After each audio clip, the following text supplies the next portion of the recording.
Hi, have you noticed in the recent 1 year, social media just feel very heavy?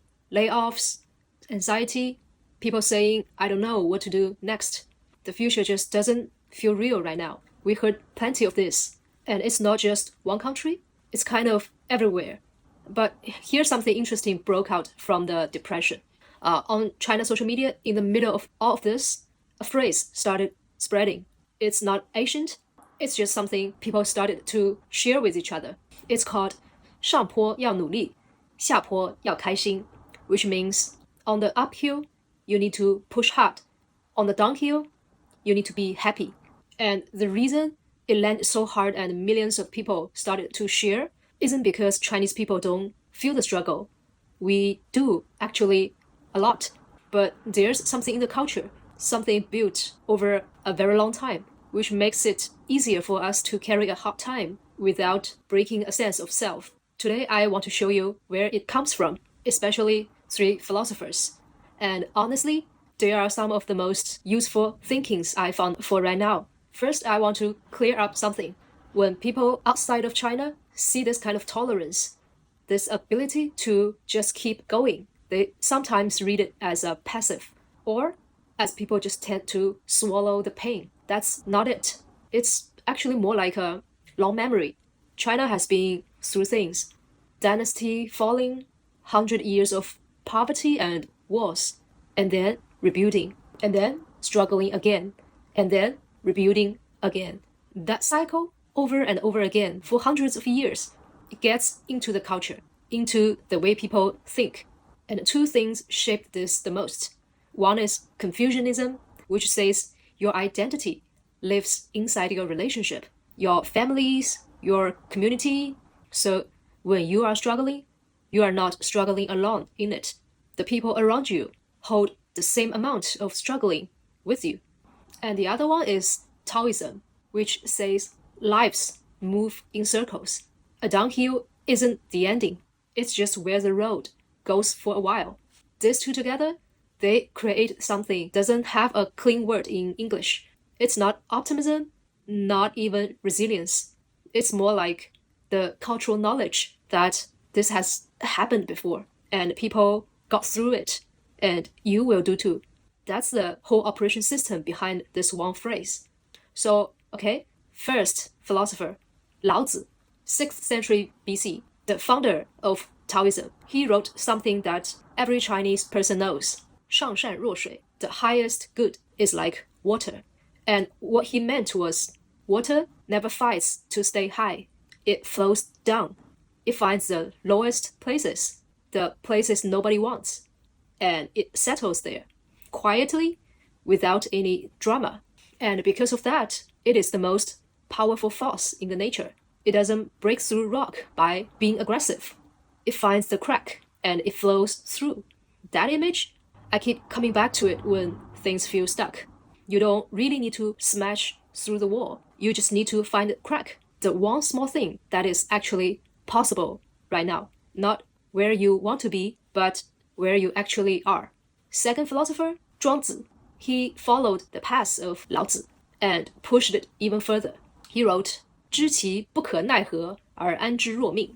It means to know something that cannot be helped and to accept it as fate. That's the highest virtue. I know it might sound like giving up, but it's not. Think about in this way, the economy recession, the industry freezing, your former company's decisions, none of that is inside your control. And spending emotional energy on these things every single day, that's the fastest way that you exhaust yourself before things even started to turn around. Zhuangzi, if he lived today, he would tell you, draw a circle. Inside the circle is what you can actually do today. Outside the circle, everything else, like the weather, other people's opinions, the macro environment, stuff outside the circle doesn't move. Even if you pour yourself into it, it just takes from you. So stop feeding it. Third, Su Shi. He is from Song Dynasty, almost 100 years ago. And honestly, he's my favorite through Chinese history because he is the most humane.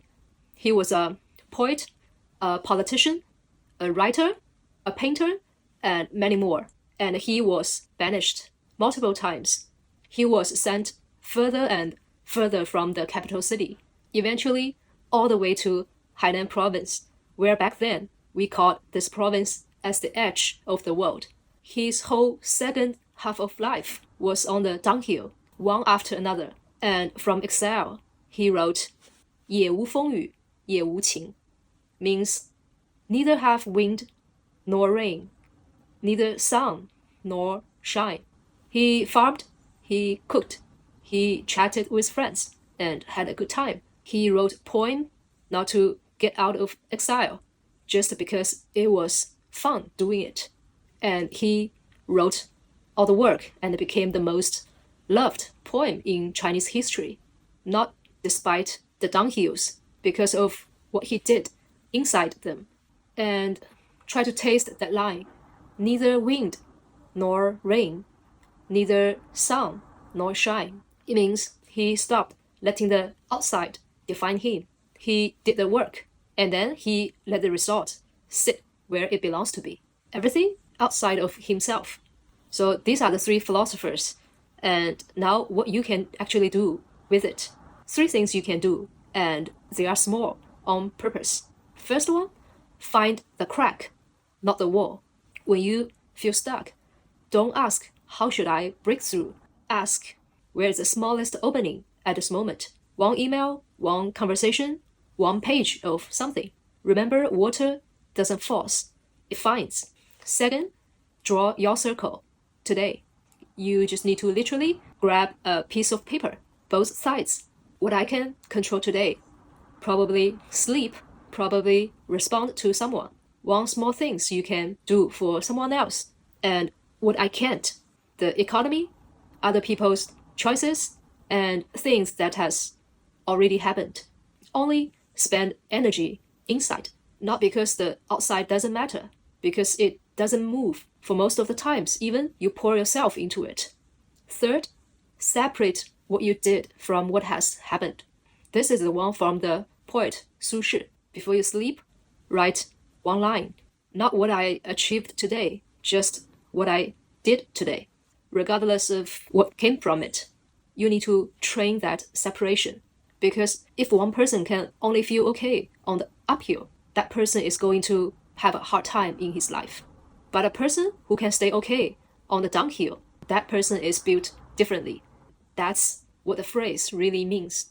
On the downhill, be happy. It's not telling you to pretend everything is fine, but it's a 2,000 years of permission slip that says you are allowed to keep living while you wait for the road to turn.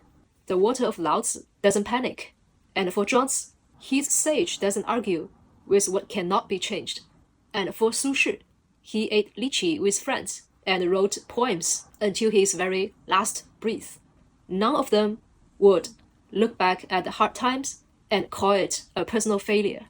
The phrase spreading on Chinese social media right now isn't blind optimism. It's cultural memory, a reminder to all of us that the road has always gone ups and downs. The people who walked downhill well were never the ones who fought it. 上坡努力，下坡开心. On the uphill, we push hard. On the downhill, we are allowed to be happy. So remember that, and I'll see you in the next video.